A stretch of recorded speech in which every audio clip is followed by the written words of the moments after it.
ففروا إلى الله إني لكم منه نذير مبين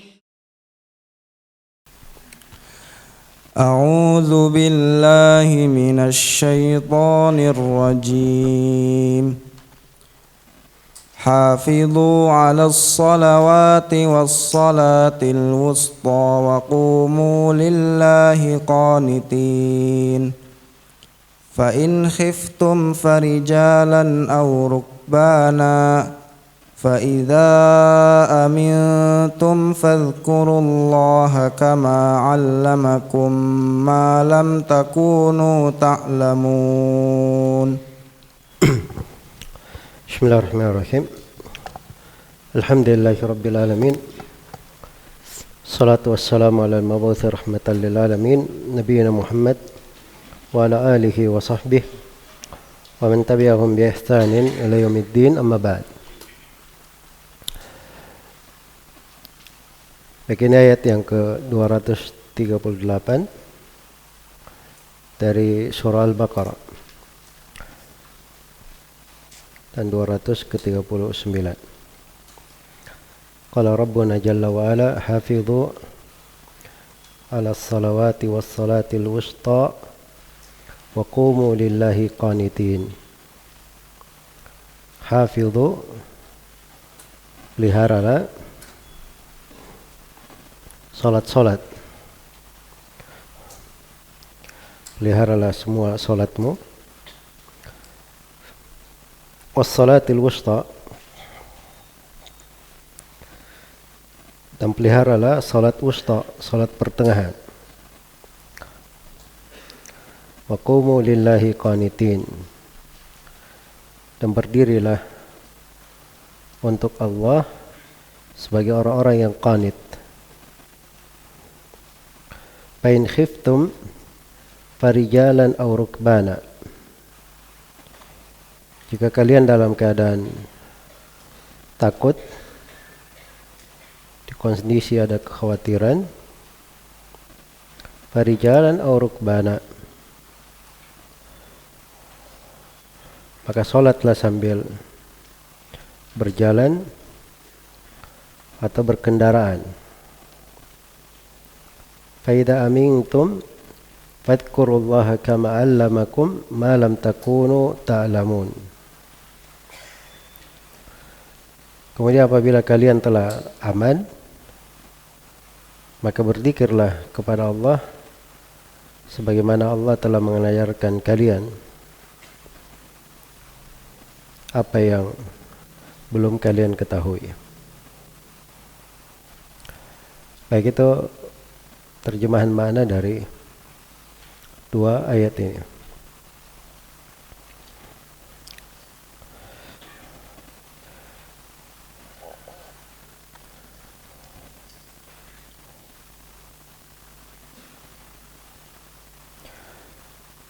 Di sini dikatakan hafidhu ala salawat.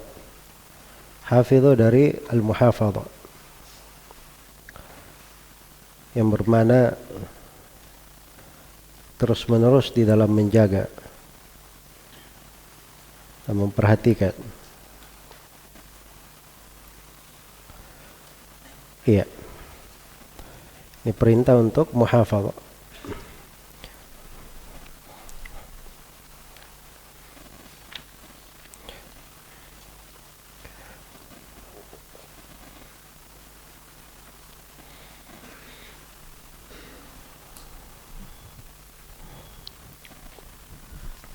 Artinya, teruslah kalian menjaga sholat, continue di dalam melakukannya,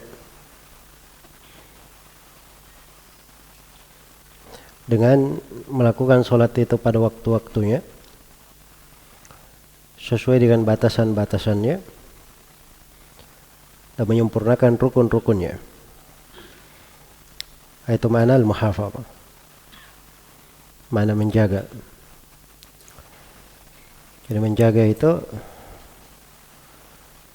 dengan dia lakukan sholat itu pada waktunya. kemudian dia tegakkan batasan-batasan sholat, serta dia lakukan rukun-rukunnya.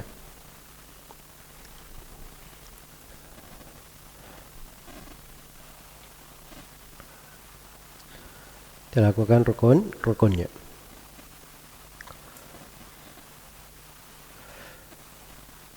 Baik.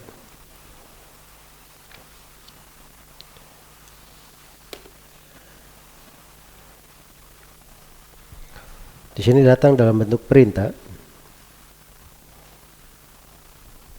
Perintah menunjukkan mana apa? Al-wujub. Dan di sebagian tempat datang dalam bentuk fi'il mudhari'. Walladzina hum ala salawatihim yuhafidhun. Orang-orang yang beriman itu, mereka adalah orang-orang yang menjaga solat-solat mereka. Yuhafidhun fi'il mudhari', maksudnya continue dalam menjaganya. Continue di dalam menjaganya. Iya.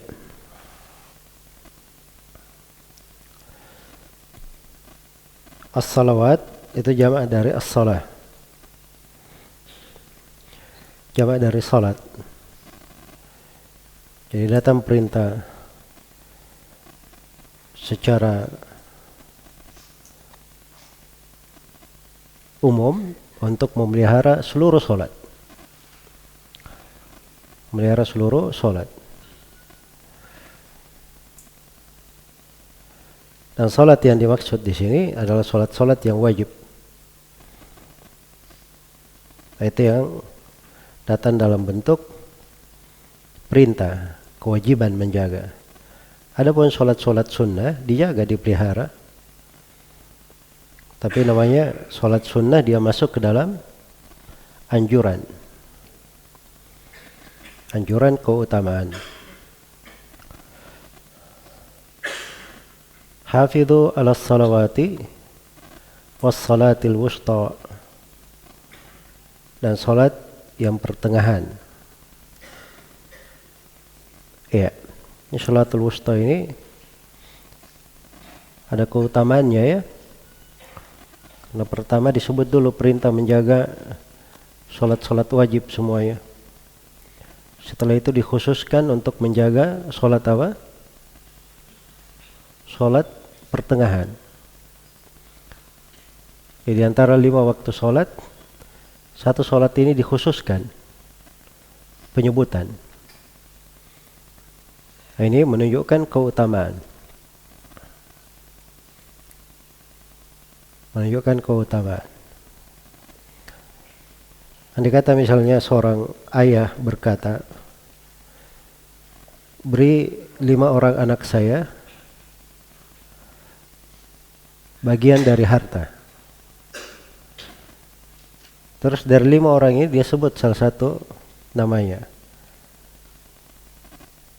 Dan beri Abdullah. Padahal dia sudah ada di 5 orang. Berarti Abdullah ini ada kedudukan di sisi orang tuanya. Kan begitu. Ketika dikhususkan penyebutan. Baik. Ini pendekatannya untuk ayat ini ketika diperintah untuk menjaga semua salat. Dan dikhususkan penyebutannya salat apa? Salat al-wusta, salat pertengahan. Ada silang pendapat di kalangan para ulama dari masa sahabat hingga masa setelahnya tentang salatul wusta ini. Salat apakah yang dimaksud?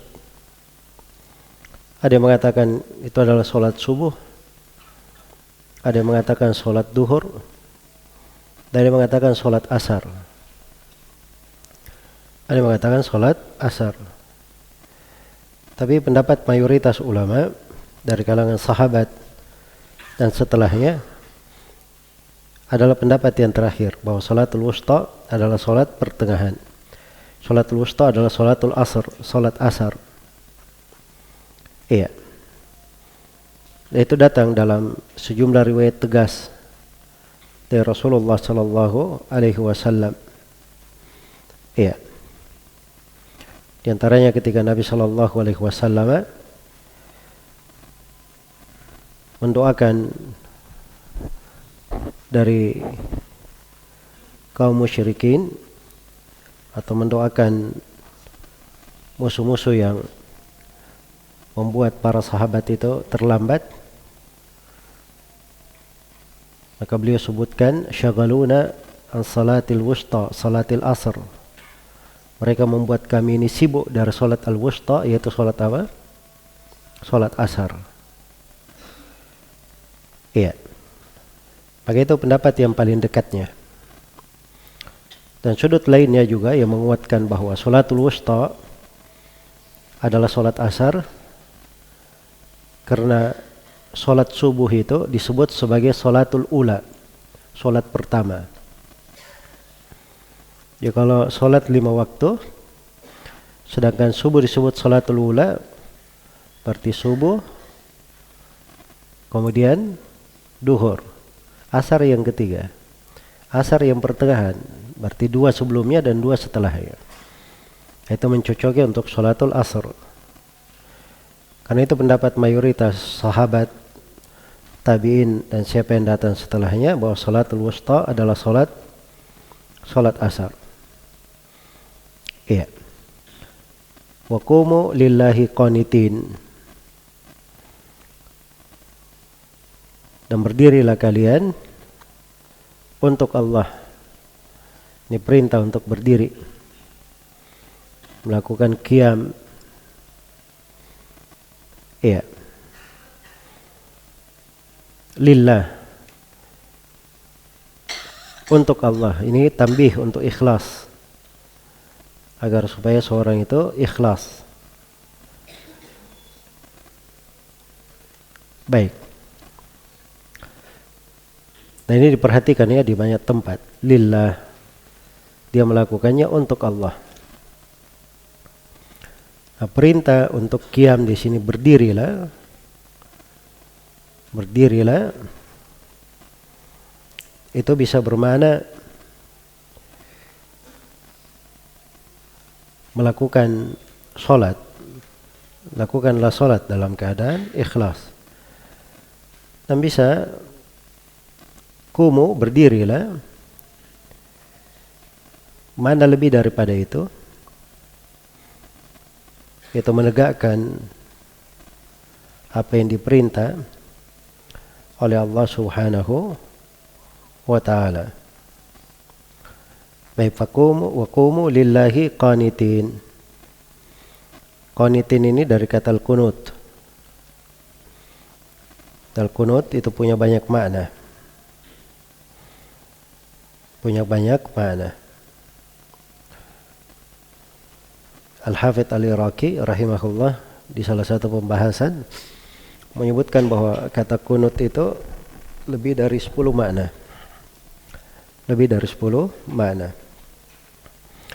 Dan di penafsiran para salaf terkait dengan ayat, ada yang menafsirkan qanitin bermakna muti'in,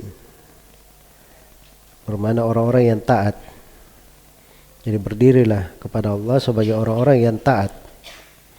Jadi al-qunut at-ta'ah. Iya.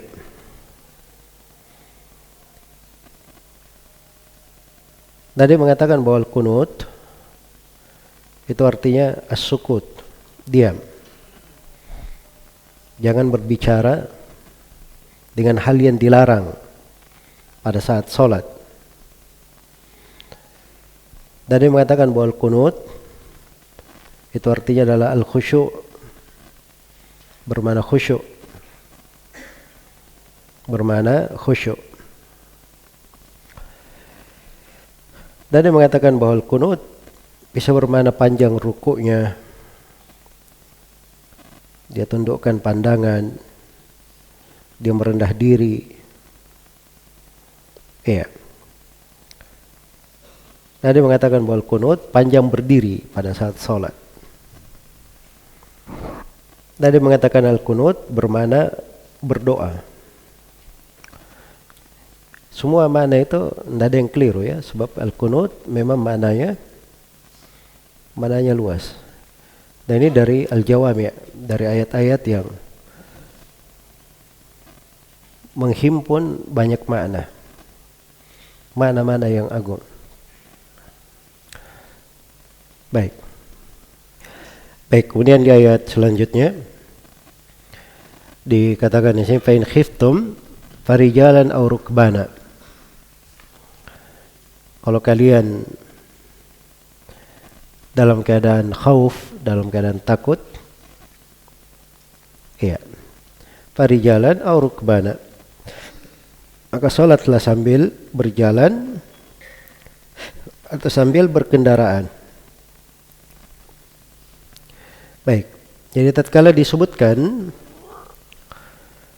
perintah untuk menjaga salat, menegakkan batasan-batasannya, mendatangkan rukun-rukun dan kewajibannya, menyempurnakannya dengan sunnah-sunnahnya dalam kondisi yang paling sempurna. Ya, maka di sini datang setelahnya penyebutan kalau di kondisi takut sekalipun, asalnya kalian diperintah menyempurnakan, tapi kalau tidak sanggup, maka farijalan aw rukbana. Rijalan itu jamak dari rajil. Rajil artinya pejalan kaki. Sama dengan sahib, jamak dari sihab. Atau qaim jamak dari qiyam. Mufrad jamaknya qiyam. Naim jamaknya niyam. Itu sama di sini, rijal. Rijalan maksudnya di atas kaki. Ya. Nggak mesti bermana rijal jamak dari laki-laki, rajulun. Nah, bahasa Arab itu dilihat konteksnya. Dia kadang ada beberapa kalimat yang sama. Sama kalimatnya tapi beda maknanya. Baik. Jadi parijalan atau rukbana. Rukban jamak dari rakib. Rakib orang yang berkendaraan. Orang yang berkendaraan. Ya kalau dia tidak bisa sempurna sholatnya, Allah beri kemudahan. Diberi kemudahan, dia dalam keadaan berjalan, dalam keadaan berkendaraan. Dan ini dari kemudahan yang diberikan di dalam syariat.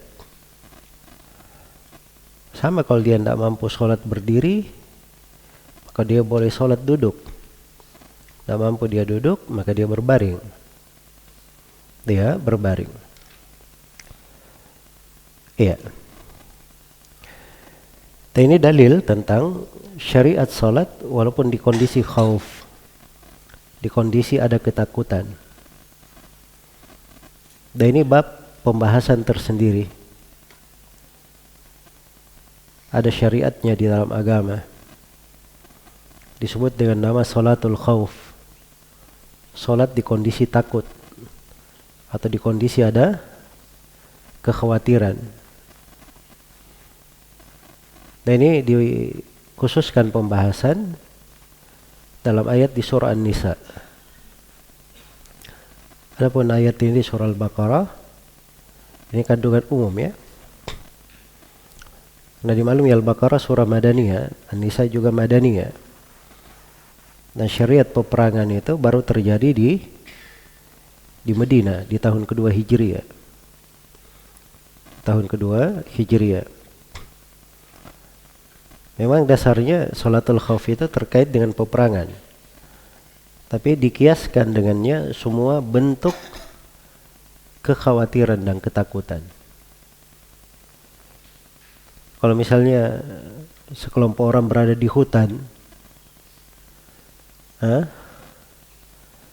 dan hutan ini dikenal banyak binatang buasnya, terus sholat berjamaah, semuanya menghadap ke depan. Kalau tiba-tiba diserang oleh singa bagaimana?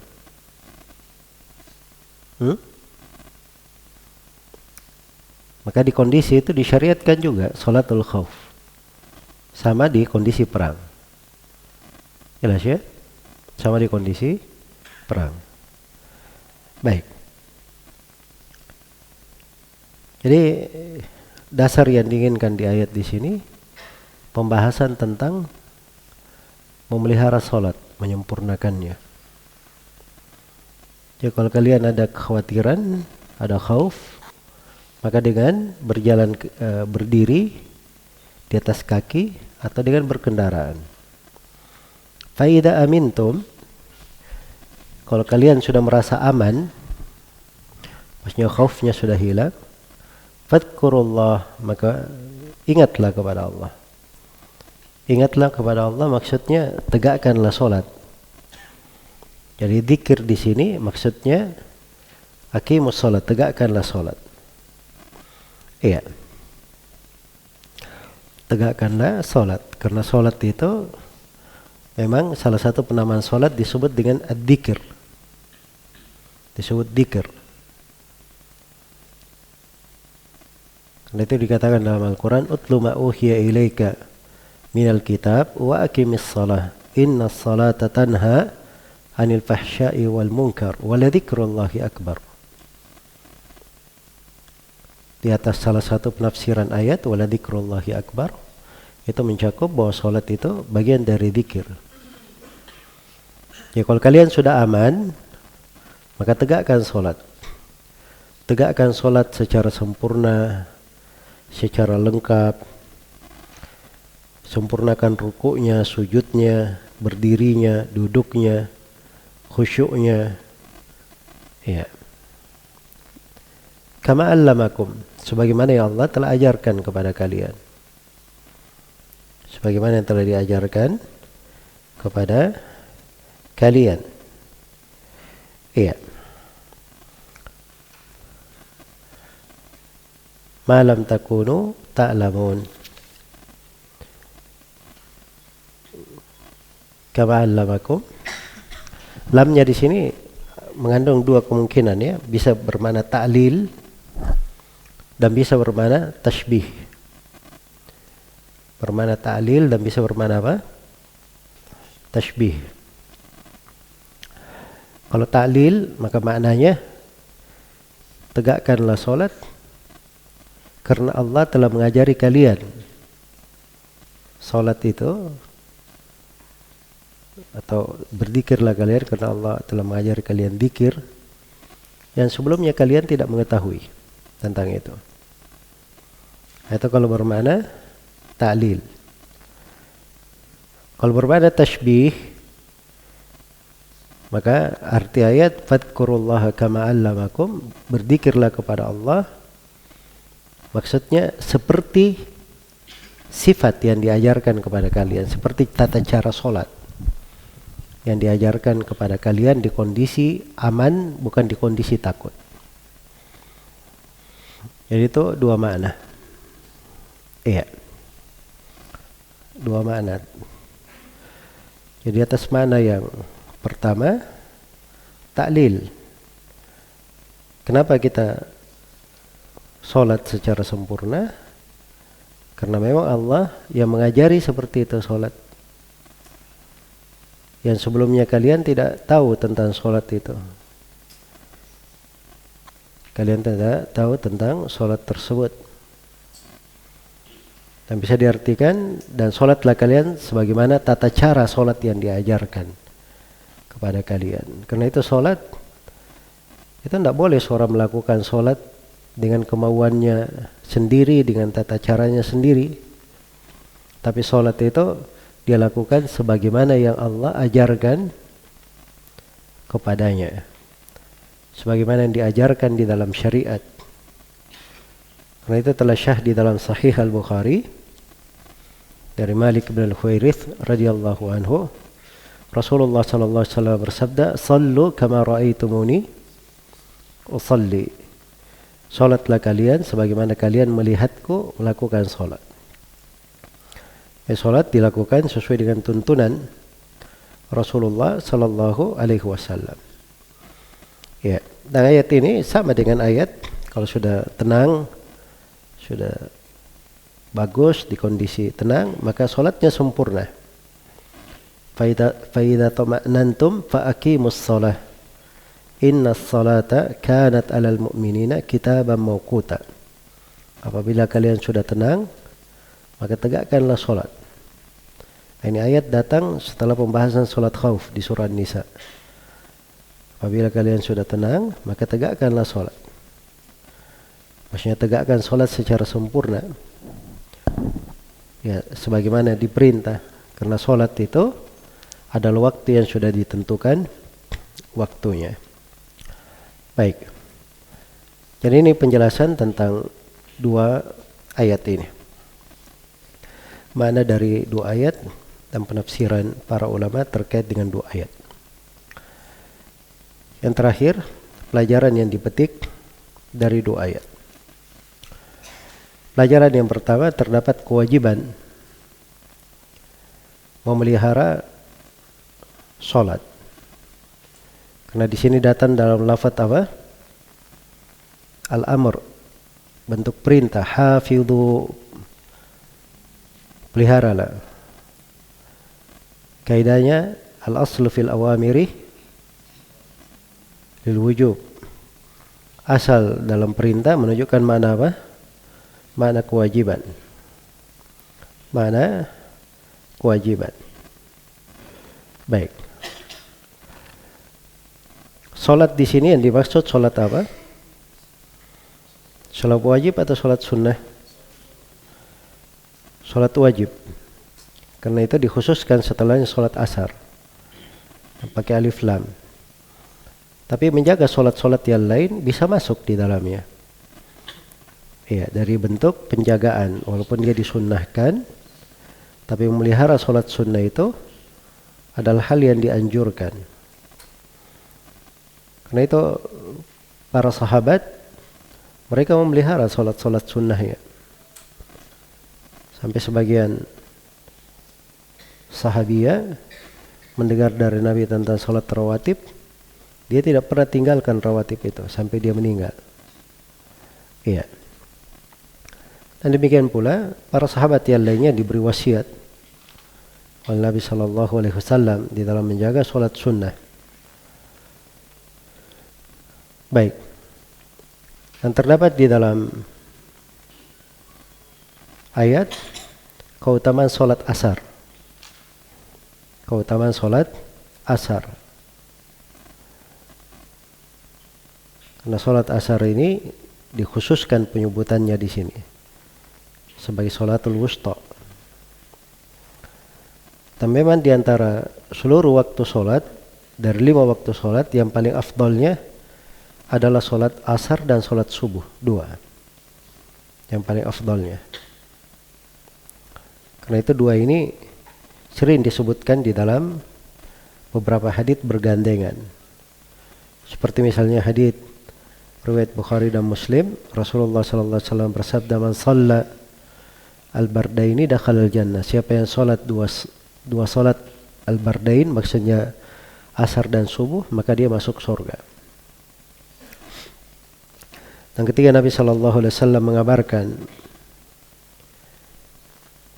"Innakum satarawna rabbakum kama tarawna hadzal qamar la tudammuna fi ru'yatihi."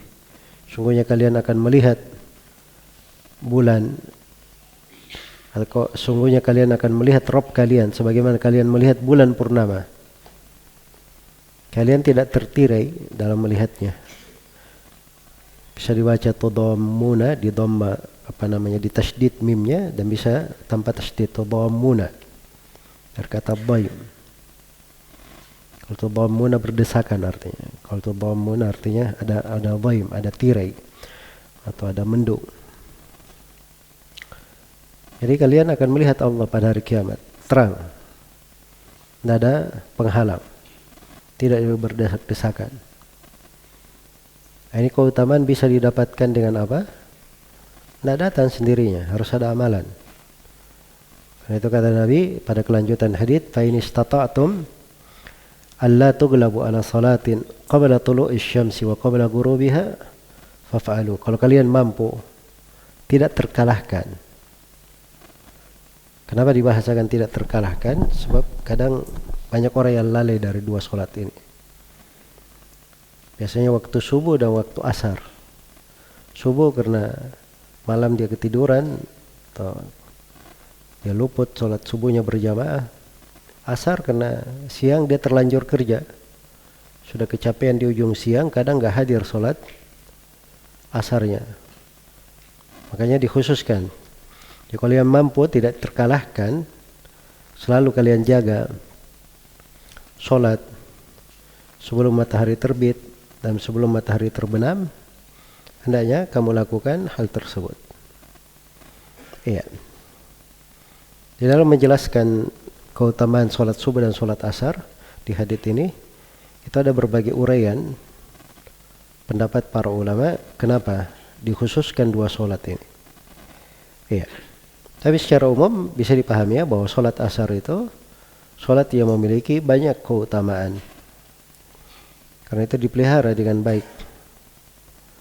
Umar bin Khattab radhiyallahu taala anhu pernah beliau ketinggalan sholat asar berjamaah, luput sholat asar berjamaah. Maka beliau bersedekah, menyedekahkan sebidang tanahnya yang sangat dia cintai untuk menebus hal tersebut. Ya, dan itu bentuk diantara salah satu potret dari keseriusan para sahabat memelihara sholat-sholat mereka. Jadi memelihara itu kadar tambahan ya. Muhafadzah itu lebih daripada melaksanakan. Lebih daripada apa? Melaksanakan. Sebab bahasa ayat hafidhu, peliharalah. Bukan bahasanya laksanakanlah. Kalau melaksanakan, semua orang banyak yang melaksanakan sholat. Datang ke masjid, Allahu Akbar, ikut bersama imam, Allahu Akbar. Tahu-tahu imamnya salam, baru dia sadar sudah selesai sholatnya. Nah, ini cuma melaksanakan saja namanya. Jelas ya? Tapi kalau dia menjaga, itu beda orang yang menjaga. Dari awal sholatnya dihadirkan khusyuknya, dihadirkan dari keagungan sholat, dia pelihara kualitas sholatnya. Nah, itu penjagaan. Ya, karena itu muhafadzah itu lebih daripada al-fi'l, lebih dari sekedar berbuat. Baik. Kemudian yang ketiga terdapat di dalam ayat kewajiban berdiri di dalam sholat. Asalnya adalah berdiri. Kalau seorang itu mampu, tapi kalau dia tidak mampu, telah datang di dalam hadits Imran bin Husain riwayat Al-Bukhari, "Shalli qa'iman, fa illam tastati' fa qa'idan, fa illam tastati' fa ala jamb." Salatlah kamu berdiri. Kalau kamu tidak mampu, maka salatlah duduk. Kalau kamu tidak mampu, maka salatlah dalam keadaan apa? Dalam keadaan berbaring. Iya. Dalam keadaan berbaring.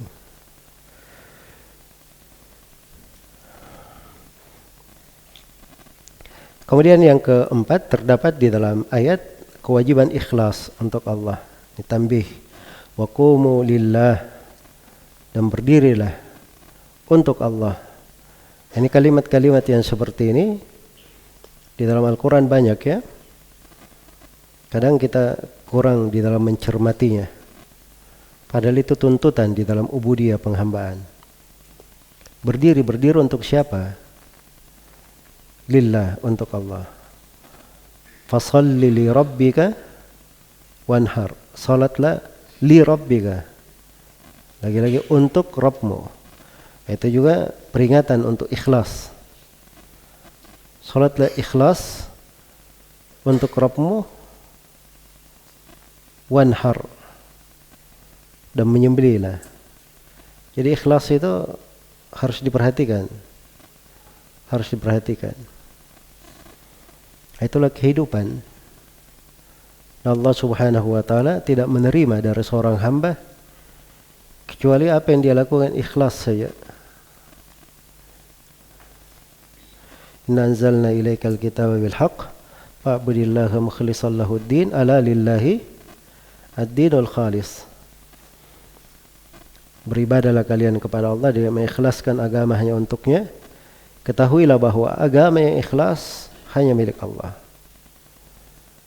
Itu yang dituntut untuk kita. Wa ma umiru illa liya'budullaha mukhlishina lahud-din hunafa wa yuqimus salata wa yu'tuz zakata wa dzalika dinul qayyimah. Itu agama yang lurus. Iya. Karena itu dari taufik Allah kepada seorang hamba, kalau dia diberi anugerah selalu memeriksa keikhlasannya.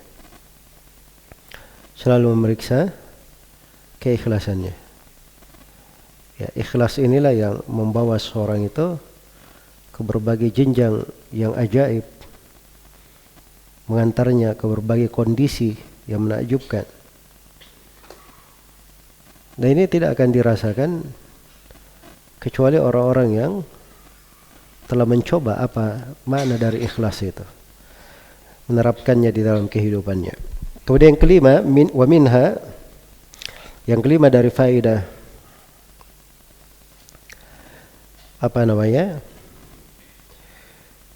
dari surah ini atau dari ayat ini, terdapat seorang itu ketika dia melakukan ibadah, dia hadirkan perintah Allah di dalam ibadah tersebut. Dihadirkan perintah Allah.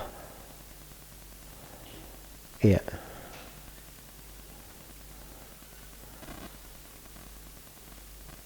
Nah, itu disuruh menjaga sholat, kemudian dikatakan wa qumu lillah, berdirilah karena Allah. Dihadirkan Allah subhanahu wa ta'ala. Dia ini bukan sholat sembarangan. Dia berdiri depan Allah Rabbul Alamin, yang menciptakanmu, menciptakan seluruh manusia, menciptakan kedua orang tuamu. Ya. Baik, dalam ayat ini juga terdapat perintah untuk kunut. Ya, kunut itu sudah berlalu ya. Nafsiran bisa diartikan khusyuk, bisa diartikan ketaatan. Dan terdapat di dalam ayat perintah untuk seorang itu apabila dia sholat, dia tidak berbicara. Ya, dan memang ayat ini disebutkan ya di sebagian sabab nuzulnya terkait dengan sebagian sahabat yang ketika sholat masih berbicara, maka turun ayat menegur, maka mereka pun berhenti dari hal tersebut. Ya. Baik. Kemudian di dalam ayat terdapat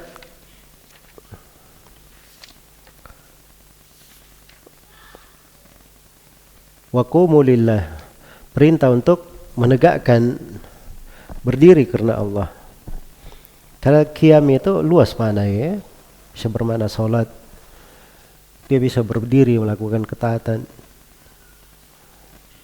ya kepada Allah Subhanahu wa taala.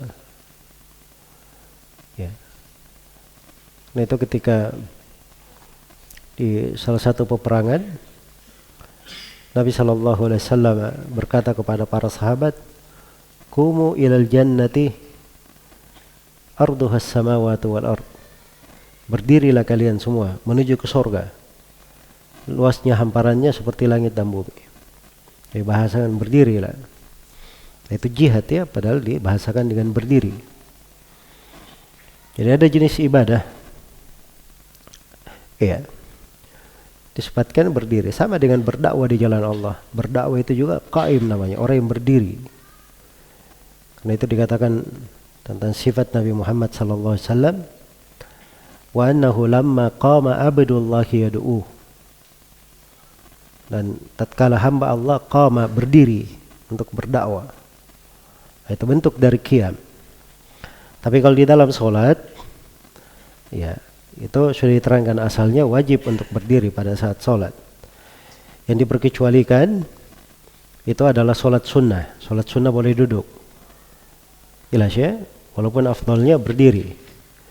Dan diperkecualikan juga orang yang takut, sholatul khauf, takut, jadi boleh duduk. Ya. Baik. Kalau misalnya dalam sebuah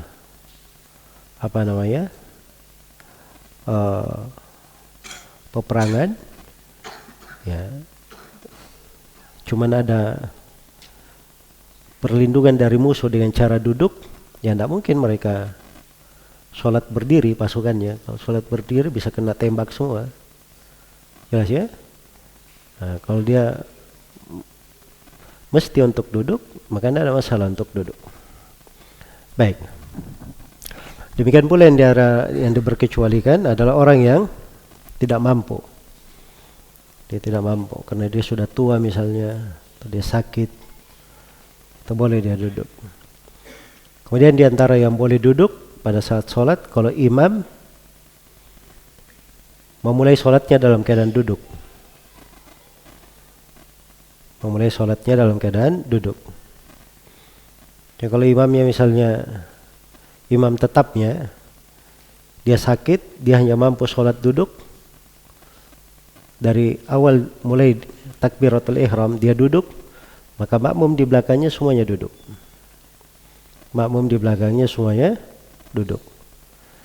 Tapi kalau misalnya imamnya awalnya berdiri, tapi setelah itu duduk di pertengahan karena udzur, maka makmum tidak ada masalah, tetap berdiri. Jelas ya? Ini pendapat yang paling kuat dan pertengahan di pembahasan ini. Ya, dalilnya karena Nabi SAW pernah sholat duduk, maka beliau perintah para sahabat semuanya duduk di belakangnya. Yaitu sabda beliau, wa idza shalla jalisan fajlisu kullukum ajma'un. Wa idza shalla jalisan fasallu julusan ajma'un. Apabila dia sholat dalam keadaan duduk, maka sholatlah kalian di belakangnya dalam keadaan duduk pula. Ini kalau imam memulai sholatnya dalam keadaan duduk. Tapi kalau seperti kisah Abu Bakar Siddiq mengimami sholat, mengimami para sahabat, kemudian Nabi tiba-tiba masuk, hadir ikut sholat, maka begitu Abu Bakar tahu di belakangnya ada Nabi SAW, Abu Bakar pun mundur ke belakang. Kemudian Nabi maju ke depan, lalu beliau sholat mengimami para sahabat dalam keadaan duduk. Sedangkan para sahabat di belakangnya sholat dalam keadaan berdiri. Nah, itu kalau terjadi duduk di tengah sholat. Awalnya berdiri tapi duduknya di mana? Di tengah sholat. Baik, ini 4 hal yang diperkecualikan boleh duduk di dalam sholat. Kemudian yang berikutnya di dalam ayat juga terdapat luasnya rahmat Allah Subhanahu wa taala. Ya. Dan terdapat di dalam ayat juga dalil akan kaidah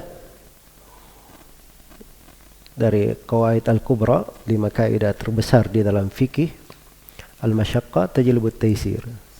Hal yang memberatkan itu akan memberikan kemudahan.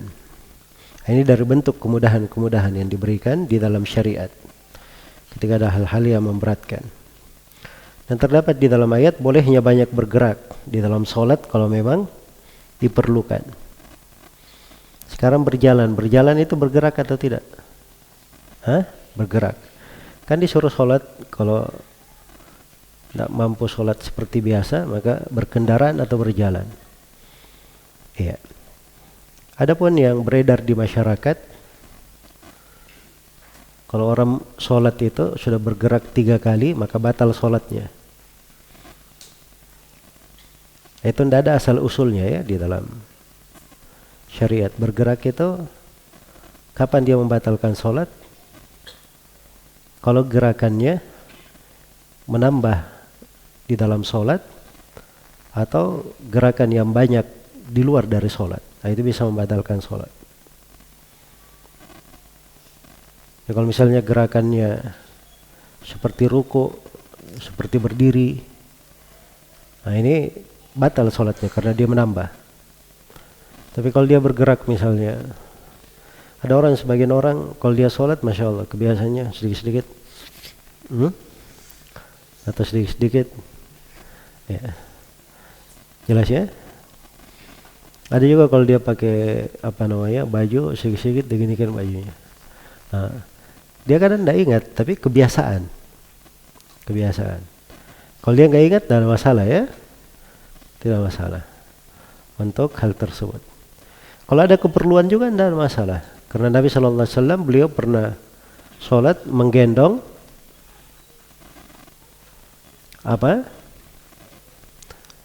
menggendong putri Ibnu Abil As. Iya.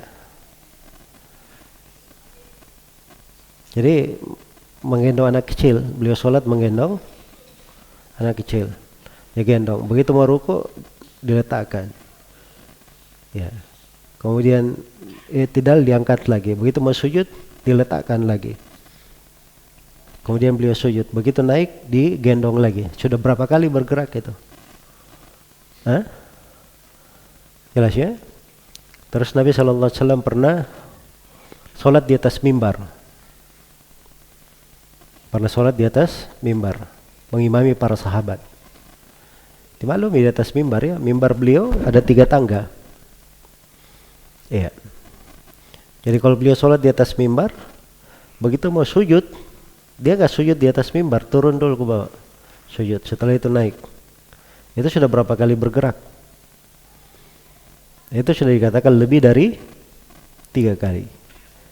Tapi apakah boleh seperti itu? Jawabannya boleh kalau ada keperluan. Nabi itu melakukannya ada keperluan, mengajari para sahabat bagaimana tata cara sholat yang benar. Tapi jangan ada yang berkata disunahkan sholat di atas mimbar, nanti hari Jumat dia pergi sholat di atas mimbar.